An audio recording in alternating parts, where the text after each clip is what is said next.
नमस्कार दोस्तों, welcome to fun with Gauri. आज मैं आप सभी को एक कहानी सुनाना चाहती हूँ जिसका नाम है गधा व शेर की खाल। तो आशा करती हूँ आपको सुनने के बाद बहुत अच्छा लगेगा। तो आइए सुनते हैं। दूर किसी जंगल में एक शरारती गधा रहता था। उसे दूसरों को सताने में बेहद आनंद आता था। वह बिल्कुल भी समझदार और ईमानदार नहीं था। वह निरा मूर्ख था। उसने कभी किसी से कुछ नहीं सीखा था। जंगल के दूसरे जानवर कभी नहीं बाहर जाते थे, पर यह गधा अक्सर गांव की ओर निकल जाता।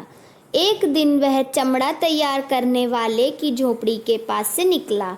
उसने देखा कि बाहर एक शेर की खाल सुखाने के लिए रखी गई है। गधे ने अपने खुर हवा में उठाए और तालियां बजाईं।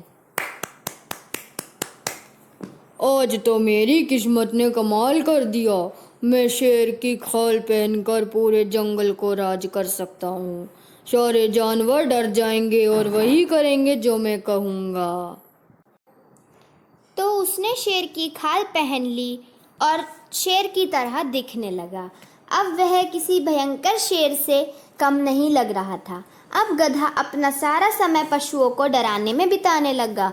वह उन्हें अपने नकली पंजों व तीखे दांतों से डराता। जानवर उसे देखते ही डर के मारे यहाँ वहाँ भागने लगते। एक दिन एक चतुर लोमड़ी अपनी यात्रा से लौट रही थी। जहाँ तक मुझे याद है, जंगल के बूढ़े शेर को तो गांव वालों ने शिकार कर लिया था। तो ये नया शेर कहाँ से आया? उसने कहा। वह गधे के पास गई और उसके पास से देखने लगी, पर देखकर तो कुछ पता नहीं चल रहा था। प्रिय शेर, नमस्ते, उसने कहा, पर शेर ने अपनी मुंह से एक भी शब्द नहीं कहा।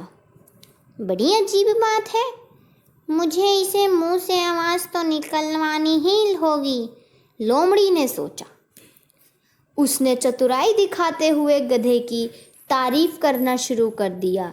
उसने कहा कि शेर देखने में इतना भयंकर है तो उसकी गर्जने की आवाज़ कितनी तेज होगी। मूर्ख गधा उसकी बातों में आकर अपनी असलियत भी भूल गया और जोर से आवाज़ निकाली। ये क्या? ये तो कोई दहाड़ने की आवाज़ नहीं है, गधे ने रेंकने का स्वर था। इस तरह मूर्ख गधे की असलियत सबके सामने आ गई और फिर उसकी जमकर पिटाई हुई। तो इस कहानी से हमें यह शिक्षा मिलती है, एक मूर्ख प्राणी अपने शब्दों से ही पहचाना जाता है। तो धन्यवाद। यदि आपको कहानी पसंद आई तो लाइक करें, शेयर करें और सब्सक्राइब करना ना भूलें।